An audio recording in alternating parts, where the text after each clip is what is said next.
ব্রাহ্মণবাড়িয়া জেলার কসবা উপজেলায় আড়াইবাড়ি আলিয়া মাদ্রাসার অধ্যক্ষ পীর সাহেব গোলাম সরোয়ার সাইদি ইন্তেকাল করেছেন। ইন্না লিল্লাহি ওয়া ইন্না ইলাইহি রাজিউন।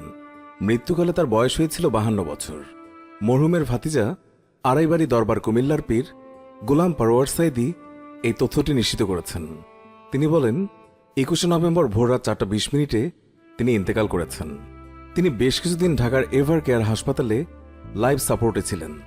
মাওলানা গোলাম সরোয়ার সাইদি ছিলেন উপমহাদেশের প্রখ্যাত আলেমে দ্বীন, সুবক্তা এবং বিখ্যাত ওয়ায়েজ।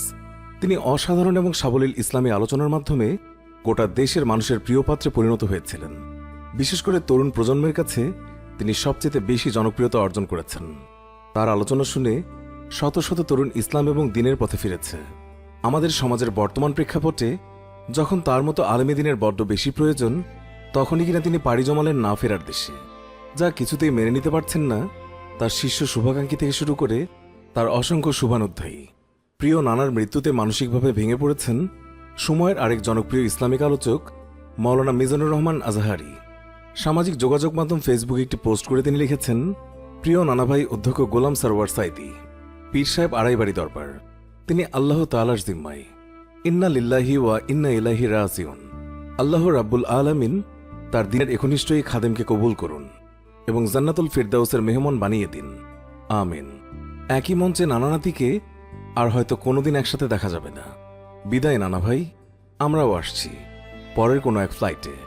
ইনশাল্লাহ দেখা হবে আল্লাহ রাব্বুল আলামিনের জান্নাতে। আজহারি আরও লিখেছেন, এভাবেই প্রিয়জনদের বিদায়গুলো আমাদের চোখে আঙ্গুল দিয়ে দেখিয়ে দেয় চিরসত্যকে এই বলে স্মরণ করিয়ে দিতে চায়, প্রস্তুত তো?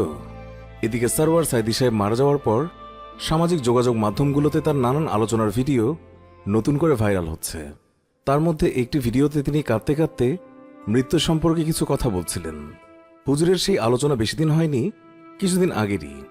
বলা যায় অসুস্থ হয়ে হাসপাতালে যাবার আগে মৃত্যু সম্পর্কে তিনি আলোচনাটুকু করেছিলেন। আর তাতেই কাঁদতে কাঁদতে যুবকদের উদ্দেশ্যে বলেছিলেন, আর কত মৃত্যু দেখলে আমরা সতর্ক হব, কয়টা মরদেহ দেখার পর আমরা সচেতন হব। প্রতিদিন পৃথিবীতে এত এত মরদেহ দেখার পরেও আমরা কেন সচেতন হই না? আমরা কেউ কি আমাদের কবর কেমন হবে সে বিষয়ে কোনো ধারণা পেয়ে গেছি? না হলে কেন এখনো মৃত্যু সম্পর্কে আমরা সচেতন হচ্ছি না?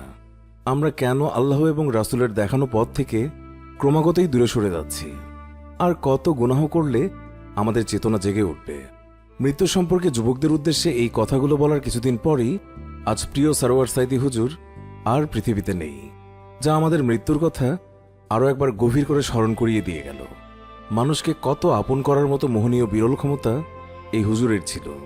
ইয়া আল্লাহ রাব্বুল আলামিন, আপনি হুজুরকে জান্নাতুল ফিরদাউসের মেহমান হিসেবে কবুল করুন, সবাইকে সবরে জামিল দান করুন, আমিন। সকলেই ভিডিওর কমেন্ট বক্সে আমিন লিখে আসুন আমরা হুজুরের জন্য দোয়া করি। আর কমেন্ট করে জানিয়ে দিন হুজুরের মৃত্যুতে আপনি কতটা ভারাক্রান্ত। সেই সাথে ভিডিওটিতে অবশ্যই একটি লাইক দিন এবং অনেক অনেক শেয়ার করে চারিদিকে ছড়িয়ে দিন। আমাদের ভিডিওগুলো ভালো লেগে থাকলে অবশ্যই সাবস্ক্রাইব করুন। ফেসবুকে এই ভিডিওগুলো দেখতে চাইলে আমাদের ফেসবুক পেজটিতে একটি লাইক দিন। এতক্ষণ ধরে আমাদের ভিডিওটি দেখার জন্য অনেক অনেক ধন্যবাদ।